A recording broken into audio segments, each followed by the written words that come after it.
ಅವಳೊಂದು ಅಂದದ ಉಯ್ಯಾಲೆ. ಹಲೋ ನಮಸ್ಕಾರ, welcome to my YouTube channel. So ನನ್ನ ಮಗಳು ಮಲ್ಕೊಂಡ್ಬಿಟ್ಟಿದ್ದಾಳೆ. ಅವ್ಳು ಮಲ್ಕೊಳ್ಳೋಷ್ಟ್ರೊಳಗೆ ನಾನು ಮಧ್ಯಾಹ್ನಕ್ಕೆ ಅಡುಗೆ ಮಾಡ್ಕೋಬೇಕು. ಇಲ್ಲ ಅಂದರೆ ಅವಳು ಕೆಲಸ ಮಾಡೋಕ್ಕೆ ಬಿಡಲ್ಲ. ಇಲ್ಲಿ ತೋರಿಸ್ತೀನಿ. ಮಲ್ಕೊಂಡ್ಬಿಟ್ಟಿದ್ದಾಳೆ, ಕಾಣ್ತಾ ಇದೆಯಾ? ಒಳ್ಳೆ ನಿದ್ದೆ, ಚೆನ್ನಾಗಿ ನಿದ್ದೆ ಮಾಡ್ತಿದ್ದಾಳೆ.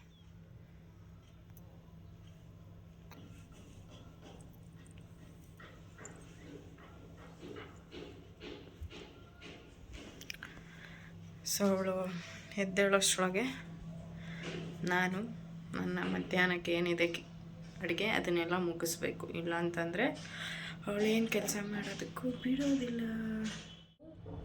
ತಿಂಡಿಗೆ ಏನು ಮಾಡಿದ್ದೆ ಗೊತ್ತಾ? ಉಪ್ಪಿಟ್ಟು ಮಾಡಿದ್ದೆ. ಟಿಫನ್ ತಿಂತ ಯಾವಾಗಲೂ ಸ್ವಲ್ಪ ಧಾರಾವಾಹಿ ನೋಡ್ತೀನಿ. ಸೊ ಧಾರಾವಾಹಿ ಒಂದು 4 to 5 ಧಾರಾವಾಹಿ ಯಾವಾಗಲೂ ನೋಡ್ತೀನಿ. ಯಾವಾಗಲೂ ಅಂದರೆ ಟೈಮ್ ಇದ್ದಾಗ, ತಿಂಡಿ ತಿನ್ನುವಾಗ. ನನ್ನ ಮಕ್ಕಳಿಗೆ ಸ್ಕೂಲ್ಗೆ ಹೋಗಿ ಅಂದರೆ ಚಾಕ್ಲೇಟ್ ಕೊಡೋವರೆಗೂ ಸ್ಕೂಲ್ಗೆ ಹೋಗಿದ್ದಾರೆ. ಮಧ್ಯಾಹ್ನಕ್ಕೆ ಏನು ಮಾಡ್ತಾಯಿದ್ದೀನಿ ಅಂದರೆ ಇದೇನಂತಾರೆ, ಸೋರೆಕಾಯಿ ಬೇಳೆ ಹಾಕಿ ನಾನು ಕೂಟು ಥರ ಮಾಡ್ತೀನಿ. ಸೊ ಮಧ್ಯಾಹ್ನಕ್ಕೂ ಆಗುತ್ತೆ, ಚಪಾತಿಗೂ ಆಗುತ್ತೆ. ಸೊ ನಾನು ಈವ್ನಿಂಗ್ ಚಪಾತಿ ಮಾಡಬೇಕು ಅಂದ್ಕೊಂಡಿದ್ದೀನಿ ರಾತ್ರಿ ಊಟಕ್ಕೆ. ಸೊ ಚಪಾತಿಗೂ ಆಗುತ್ತೆ, ವೈಟ್ ರೈಸ್ಗೂ ಆಗುತ್ತೆ ನಮಗೆ. ಬಟ್ಟು ತುಂಬ ಆಸೆ ಪಟ್ಟಿದ್ದಕ್ಕೂ ದೇವರು ನನಗೆ ಹೆಣ್ಮಗುನೇ ಕೊಟ್ಟಿದ್ದಾರೆ. So I am happy. ಯಾಕಂತಂದರೆ ನನಗೆ ತುಂಬ ಇಷ್ಟ, ಅದೇನೋ ಗೊತ್ತಿಲ್ಲ, ತುಂಬ ಇಷ್ಟ ನನಗೆ ಹೆಣ್ಮಕ್ಳು ಅಂದರೆ ತುಂಬ ಇಷ್ಟ. ಗಂಡು ಮಕ್ಕಳು ಇಷ್ಟ ಇಲ್ಲ ಅಂತಲ್ಲ, ಬಟ್ ನನಗೆ ಅಷ್ಟು ಆಗಲ್ಲ. ಹೆಣ್ಮಗು ಅಂದರೆ ನನಗೆ ಪಂಚಪ್ರಾಣ, ತುಂಬ ಇಷ್ಟ. ನಮ್ಮನೆ ಪುಟ್ಟ ಲಕ್ಷ್ಮಿ ಅಂತ ಹೇಳ್ಬಿಡು. ಅವರು ಹೇಳ್ಬೋದು ಅಲ್ಲ, ಏನಂದರೆ 2 ಜುಟ್ಟು ಹಾಕಿ ಅವ್ರನ್ನ ಚೆನ್ನಾಗಿ ರೆಡಿ ಮಾಡಿ ನೋಡೋಕ್ಕೆ ಒಂಥರ ಕ್ಯೂಟ್ ಗೊಂಬೆ. ನನಗಿವಾಗ ಅವಳು ಗೊಂಬೆನೇ. ಯಾಕಂತಂದರೆ ನಾವು ಯಾಕೆ ಅಂತ ಹೇಳೋದು, ಅದೊಂಥರ ನೋಡೋಕ್ಕೆ ಚಂದ. ಇವಾಗ ನಾವು 2 ಜುಟ್ಟು ಹಾಕ್ಕೊಳಕ್ಕಾಗತ್ತಾ, 2 ಕ್ಲಿಪ್ ಹಾಕ್ಕೊಳಕ್ಕಾಗತ್ತಾ? ನಗ್ತಾರೆ ಜನ. ಬಟ್ ನಾವು ಹಾಕೊಳ್ತಿದ್ದನ್ನ ನಮ್ಮ ಮಕ್ಕಳಿಗೆ, ನಾವು ಮಾಡ್ದಿದ್ದನ್ನ ನಮ್ಮ ಮಕ್ಳಿಗೆ ಮಾಡ್ತೀವಲ್ಲ, ಅದು ನೋಡೋಕ್ಕೆ ಒಂಥರ ಚಂದ. ಓಕೆ, ಸೋರೆಕಾಯಿ ಕಟ್ ಮಾಡಿ ಇಟ್ಕೊಂಡಿದ್ದೀನಿ. ಅದಾದಮೇಲೆ ಈರುಳ್ಳಿ, ಟೊಮೆಟೊ, ಮೆಣಸಿನ್ಕಾಯಿ. ನನ್ನ ಮಗಳು ಎದ್ಬಿಟ್ಲು. ನನ್ನ ಮಗಳು ಇದ್ದರೆ ನನ್ನ ಕೆಲಸ ಆಗಲ್ಲ. ಎಷ್ಟೇ ಕೈ ನೋವಿದ್ರು ತನ್ನ ಮಕ್ಕಳಿಗೋಸ್ಕರ ಎಲ್ಲದನ್ನು ಬಚ್ಚಿಟ್ಕೊಳ್ಳೋಳೆ, ಎಲ್ಲದನ್ನು ಬಚ್ಚಿಟ್ಕೊಂಡು ಅದನ್ನು ನಿಭಾಯಿಸೋಳೆ ಅಮ್ಮ. ಸೊ ನಮ್ಮಮ್ಮ ನಮ್ಮ ಇವಳಿಗೆ ನಾನು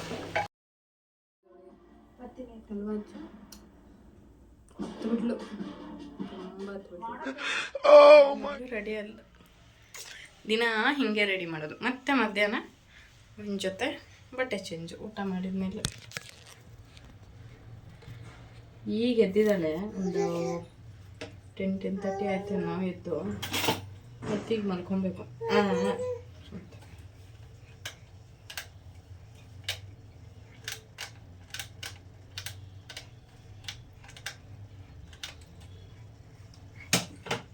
ಕಿಚನ್ ಎಲ್ಲ ಇವತ್ತು ಹಾಳಾಗೋಗಿದೆ.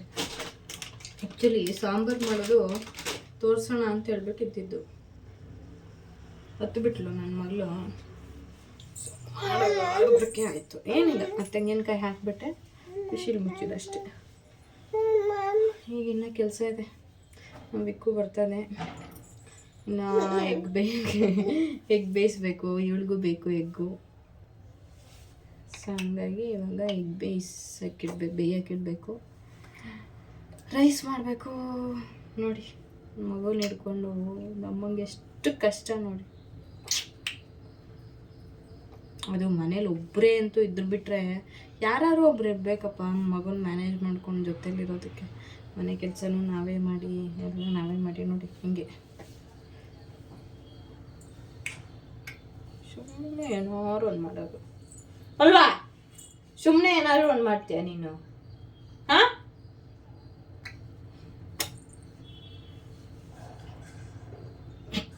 ಕೂಡಿ ಕೂರಿಸಿದ್ದೀನಿ, ಕುತ್ಕೊತಾಳೆ. ಸೊ ಏನು ಮಾಡೋಂಗಿಲ್ಲ. ಈ ಥರ ಎಲ್ಲೆಲ್ಲೋ ಬೈತಾ ಇದ್ದಾಳೆ. ಏನು ಸಾಂಬಾರು ರೆಡಿಯಾಗಿದೆ.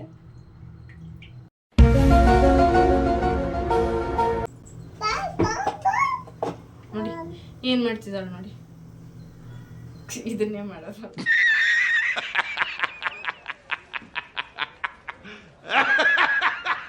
ಸೂಪರ್, ನೋಡಲಿ ಇಲ್ಲ ನೋಡು. ಯಾರದು? ನಾನು ಹಾಕೊಳ್ಳ ಮಮ್ಮಿ. ಇಲ್ಲೋಡ ಇಲ್ಲೋಡ, ನೀನು ಹಾಕೋ ಇಲ್ಲೋಡು, ಅಲ್ಲೋಡು ನೀನು ಹಾಕೋ, ನಾನು ಹಾಕತ್ತೀನಿ.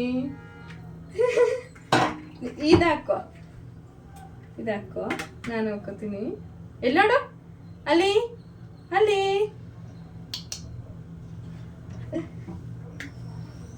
ಇಷ್ಟೇ ಅಲ್ವಾ ಮಕ್ಕಳ ಜೊತೆ ನಾವು ಮಕ್ಕಳ. ನಾನಲ್ಲಿ ರಿಪೇರಿ ಆಗೋಗಿದೆ. ಸೊ ರಿಪೇರಿ ಆಗೋದ್ರಿಂದ ಸೊ ಹಿಂಗಂದ್ರೆ ತಪ್ಪಾಗುತ್ತೆ, ಕುಟ್ಟಬೇಕು. ನನ್ನ ಮಗಳು ಟಾರ್ಚ್ ಹೊಡೆದಿಟ್ಲು. ಈಗ ಒಂದು ಕೆಲಸ, ಬಾ ಟಾಟ ಇಲ್ಲ, ಬಾ ಹೇಳು.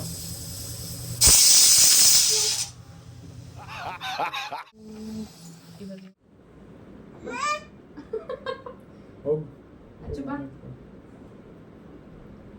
ಬರ್ತೀಯಾ? ಸರಿ ಬಾ, ಮಮ್ಮಿ ಹತ್ರ ಅಚ್ಚು ಬಾ ಬಾರೇ ಬಾ, ಹೋಗಿ ಮಮ್ಮಿ ಹತ್ರ ಹೋಗಿ. ಬಾ ಚಾಕಿ ಕೊಡ್ತೀನಿ. ಓಮಾ ಬಾ, ಸರಿ ಟಾಟಾ, ಬಾಯ್ ಹೋಗು ಬಾಯ್ ಎಲ್ಲ. ಸರಿ ಹೋಗೋಣ ಬಾ, ಟಾಟಾ ಹೋಗೋಣ, ಕೆಳಗೆ ಹೋಗೋಣ ಬಾ. ಬದ್ನಿಕಾಯಿ ಇಷ್ಟೊತ್ತವರೆಗೂ ನನ್ನ ಮಗಳು ನನ್ನ ಜೊತೇಲಿ ಇದ್ಲು. ಇಷ್ಟೊತ್ತವರೆಗೂ ಈಗ ಅವರಪ್ಪ ಬಂದಿದ್ದ ಕೂಡಲೇ ಪಕ್ಷ ಚೇಂಜ್ ಮಾಡಿಬಿಟ್ಲು. ಎಲ್ಲ ಇಷ್ಟೇ ಅಲ್ವಾ? ನಾವು ಬೆಳಗ್ಗೆಯಿಂದ ಎಷ್ಟು ಕೇರ್ ಮಾಡಿ ನೋಡ್ಕೊತೀವಿ. ಅವ್ರ ಅಪ್ಪಂದಿರು ಬಂದಿದ್ದ ಕೂಡಲೇ ಅವ್ರ ಅಪ್ಪಂದಿರ ಜೊತೆ ಹೋದರೆ ಬರೋದೇ ಇಲ್ಲ. ಅವಳಿಗೇನಾದ್ರೂ ಹಾಲು ಕುಡಿಬೇಕು ಅಂತ ಅನ್ನಿಸ್ದಾಗ ನನ್ನ ಜೊತೆ ಬರ್ತಾಳೆ. ಇಲ್ಲ ಅಂತಂದರೆ ಹಿಂಗೆ ಅವ್ರ ಅಪ್ಪನ ಬಾಲ ಹಿಡ್ಕೊಂಡಿರ್ತಾಳೆ. ಅವರಪ್ಪ ಏನು ಆಫೀಸಿಗೆ ಈಗ ಊಟ ಮಾಡಿ ಹೋಗ್ತೀನಿ ಅಂತಂದರೆ ಆಗ ಒಂದು ರೌಂಡು ಅವಳನ್ನ ಸಮಾಧಾನ ಮಾಡೋಕ್ಕೆ ಸ್ಕೂಟಿಲಿ ಕರ್ಕೊಂಡೋಗಿ ಒಂದು ರೌಂಡು ಕರ್ಕೊಂಬರ್ಬೇಕು. ಈ ವಿಡಿಯೋ ನಿಮ್ಗೆ ಇಷ್ಟ ಆಗಿದೆ ಅಂದ್ಕೊಳ್ತೀನಿ. ನೆಕ್ಸ್ಟ್ ವಿಡಿಯೋದಲ್ಲಿ ನಾನು ನಿಮಗೆ ಸಿಗ್ತೀನಿ. ಇದೇ ಥರ ಕಂಟಿನ್ಯೂ ವಿಡಿಯೋ ಮಾಡಿ, ಕಮೆಂಟ್ ಮಾಡಿ, ಸಬ್ಸ್ಕ್ರೈಬ್ ಮಾಡಿ, ಹೀಗೆ ನಮಗೆ ಸಪೋರ್ಟ್ ಮಾಡ್ತಾರೆ. Thank you, bye.